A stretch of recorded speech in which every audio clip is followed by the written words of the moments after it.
Hi there, I'm Graham from Sungrow, and today I'm going to show you through how to connect and commission our new EyeM4 Wi-Fi dongle for the CX series inverters. So we'll just do a bit of an overview first. The Sungrow EyeM4 is a data logger capable of communicating with up to 10 devices. That would be 10 inverters or 9 inverters and 1 energy meter. It connects all the devices to the iSolar cloud from one source, so you only need to add the one dongle onto the iSolar cloud and the whole plant is then registered on iSolar cloud. We also use it for export control. As there's an energy meter connected, we can use this to control export, and it will get the data obviously from the energy meter and it will control the inverters. The EyeM4 dongle is included with every CX series inverter. That's the SG30CX, the SG50CX, and the SG110CX. It is a Wi-Fi dongle that's included in the box. Only one of them is needed for a series of inverters. So if you've got like 5 inverters, you only actually need the one dongle. And it operates on a 2.4 gigahertz frequency. So we'll go through the wiring first. The wiring is RS485, and what we'll do here, I'll just get my pointer on. There we go. The inverters will connect daisy chain RS485 fashion. If you're not familiar with RS485, it's just a 2-wire system. It's data plus and data minus, and we sometimes call it A and B, A being plus and B being minus. So you just connect all the inverters together. There's a PCB inside, and I'll give you a bit more detail of that in a moment. You also connect the energy meter RS485 into the inverter. You have to connect this at the end inverter. Now it could be this one here or this one here, but as long as it's at the end, and as long as you plug the dongle into the same inverter, it'll all work fine. So all that data then transfers via Wi-Fi to the customer's modem and up to the iSolar cloud. A bit more detail on the RS485. The terminal blocks inside the inverters have the A1 and B1 channel, and that is for the inverters. You must use the A1 and B1 channel. And as I said before, you basically just daisy chain them in and out and in and out for the series. From the first to the last. You can also use RJ45 connections if you want to use like pre-made patch leads or something like that. These are also connected to the A1 B1 channel, so you can use RJ45 if you like. I prefer to use these. It's a bit more reliable than the RJ45. So inside, this is a terminal block inside, a bit more detail, and you can see the A1 B1 terminals here. When you're connecting your energy meter, on our energy meters, RS485A is pin 21, RS485B is pin 22, and you connect that to the A2, B2 terminals inside the inverter. It is identified as tracker, but this is for your meter. So just remember that you connect your meter to the A2 and B2 terminals, and you're only going to have one meter connected to that. Now, once you've got it all connected, one of the things you need to do is you need to enable the RS485 channel for the meter. So what you do is you get your phone and you download, or you already have loaded, your iSolar Cloud app on your phone, and you use the local access feature, and you use that to log into the inverter via the Bluetooth. You must log in via Bluetooth. The password when you log in is PW8888, and you log in as admin. Now this is the installer login, so don't broadcast this. So yep, you use your Bluetooth, log into the inverter. You touch the More button down the bottom right hand corner here. Select Settings, select Operation Parameters, select Other Parameters, and then you select this Transparent Transmission via Standby RS485 port. That's the A1, A2, B2 channel. So you just enable that and obviously save if you need to. When you finalize it, you save it. Now, once you've done that, you're ready to commission the actual dongle itself. Now, this is quite easy. It's done by logging into the dongle via Wi-Fi. You know, you can use a laptop, or you can use an iPad, or you can use a smartphone. I prefer to use a laptop only because it's got a bigger screen and it's got a keyboard and it's just easier to use. But whatever you have, you should be able to do it.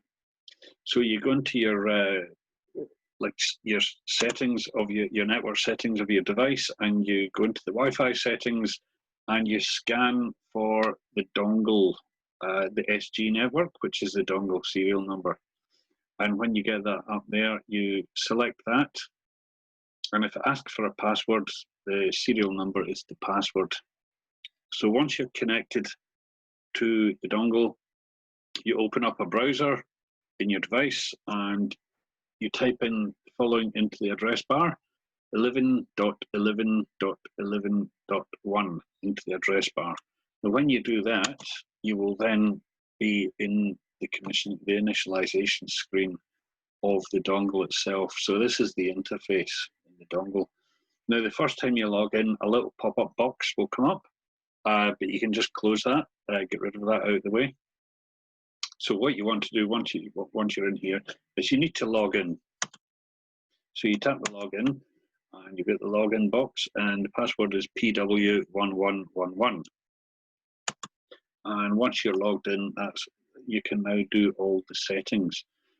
So the first thing you have to do is scan for all devices. Now, when you're scanning for the inverters, it's slightly different to scanning for the meter. The first thing you're going to do is scan for the inverters. So you tap the auto search key here, and you'll get this pop-up box, and that's the system scanning for the inverters. Now, it'll take about a minute, maybe 2 minutes at the most, but let it go through its sequence, and at the end of it, it'll give you a list of inverters that it's found. Make sure all your inverters are on that list. If there's any missing, it's probably an RS485 wiring problem. Just double check your RS485 wiring. With that being done, if you get all your inverters scanned up, that's fine. The next thing you need to do is add your meter. Now, this is a manual setting here, so you just tap Add Device, and this little box opens up, and you select Meter. And this box will then open up. So you've got the drop-down menu here. You just select the meter. It's on COM1 because it is on the same communication bus as the inverters. You select the model. In this case, it's Sungrow DTSD1352. And in the case of our meters, the address is 254. You can actually check this if you go to the meter and scroll through the menu. It'll tell you what the address is. But our meters by default are 254. And then you just save.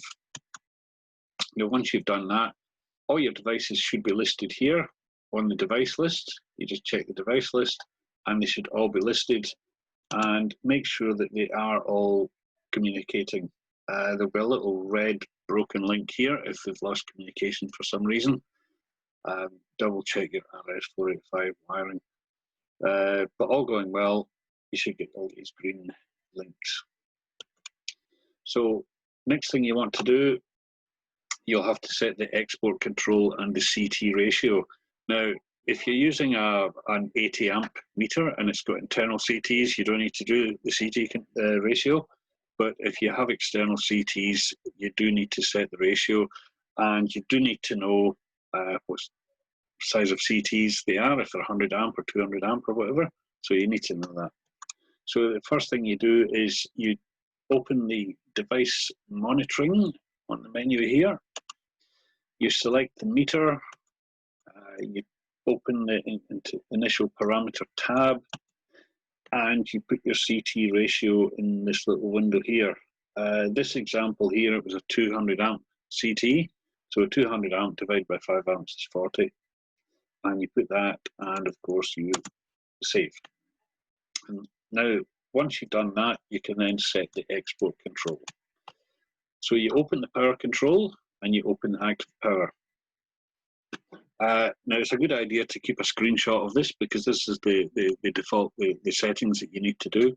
You need to select local power control, set the communication abnormality output at 0. What that does is if the communication between the meter and the dongle, if you lose the communication for your export control, it will automatically ramp the inverters down so they won't exceed your export limit. Select closed loop as your control method. Select the energy meter, it should be in the drop down box, and select wiring mode as direct connection. Now the next two fields are default, these are default, but the third one here, the feed-in stop, now the default is enable, and you do need to disable that. You've got to make sure that's disabled. The control cycle can be 5 or 10 seconds. It shouldn't make too much difference here. And the next field at the bottom is the instruction type. You will get percentage or kilowatts. So normally you're going to select kilowatts. And once you've done that, you enter the kilowatt feed-in value into the window there and save. Now once you've done that, in this example here, it was set at 50 kilowatts. So that is a total export limitation of 50 kilowatts. And once you've done that, you've set that. That is, you're done with that. The next stage is if you're going to set it up on the iSolar Cloud and enable the remote maintenance. The remote maintenance function allows you to remotely log into the dongle via the iSolar Cloud. So we'll show you how to set all that up. The first thing you want to do is you need to create a plant in the iSolar Cloud. You use your smartphone for this. Log into your iSolar Cloud account and create a plant. If you haven't done this before, we've got some videos showing you how to do it on our webpage in the knowledge base. It's a very simple thing. It takes about 1 minute to do it. And all you do is create a plant on the iSolar Cloud. So when you open the app, you select the plant type, select commercial because you're using commercial inverters, and of course PV. You then will select the EyeM4 option, and you can then scan the QR code on the dongle. If you can't scan the QR code, or if it's difficult to scan it for whatever reason, you can enter the serial number manually. There's a manual option you can select. And once you've done that, then the plant will be created. There's a couple of other steps. Just follow through the prompts. It'll be like the installation address, customer's email address, things like that. So you just add all that into the thing. And all the way through that creation thing, you'll get little ticks that will tell you that everything's been done properly. So you need to go back into the dongle again once you've created the plant. If you've logged out to do the plant creation, you'll need to log back in exactly as it was done before. Go into your Wi-Fi settings and connect to the dongle and type 11.11.11.1 into your browser. Now once you're in here, what you need to do is go to System and then select the remote maintenance, and then make sure you enable remote maintenance and set the address as international server. Now this is for Australia, New Zealand. There are a couple of different servers. There's a Chinese one and there's a European one. But in Australia, we use the international server. So just make sure that you get that correct server. Otherwise, you won't be able to log in. And then, of course, save. Next thing we do is we select transfer configuration. And it should be default, but just make sure that it's set to iSolar Cloud and the switch is on. Just make sure of that. It should be default, so it should be okay, but just double check that. The next thing you want to do is select the port parameter, this drop-down box, and you select the Wi-Fi option.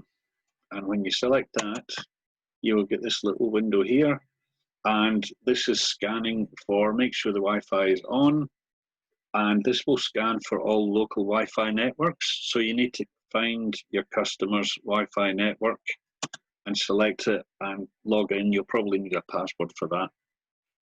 And once you've done that, you've established the Wi-Fi communication to the modem and then up to the iSolar cloud. You can check this if you look down here in the bottom left, the little Wi-Fi symbol. If that lights up, you've got a Wi-Fi connection, and if the little orange cloud lights up, that's you connected to the iSolar cloud. Now, it could take a little while for the data to get up onto the iSolar cloud, so because it is in 5-minute intervals. So when you log in at first into the iSolar cloud, you might not see any data. Don't worry about that, it will upload. Now, when you go into the iSolar cloud, if you log in and you can't see the meter showing in the iSolar cloud, this next couple of steps is only if you can't see the meter. There's a couple of things that you need to do in the iSolar cloud to enable that. So what you do from the iSolar cloud home screen, you select the background management, and it will take you to this screen here. And you select plant management, and then you enter the plant name into there, and then hit the search. And then you should find the plant, and which will be listed here. We've obviously blanked them out. They'll be listed here.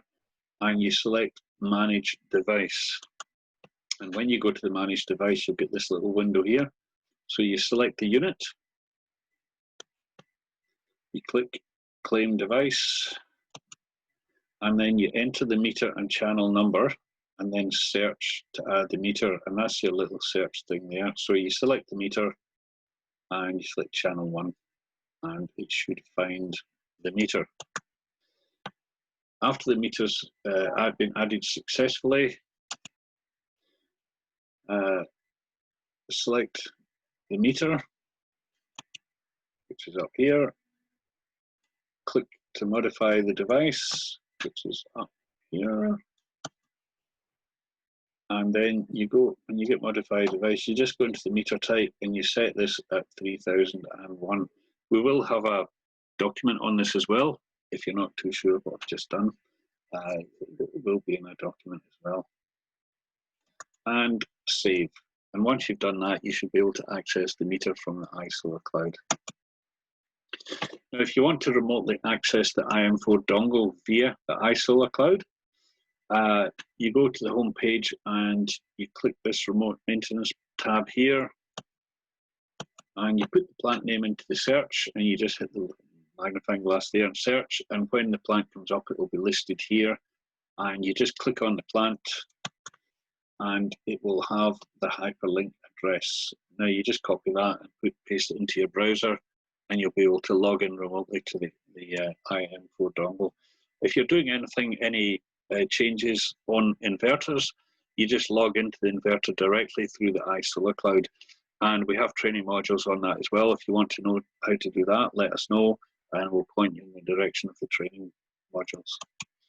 So there you go. This is an EyeM4 dongle remotely accessed. This is a sample plant here. So you just get in there, and of course you will log in, and then you can get into all the settings and the information. So thank you for your time, and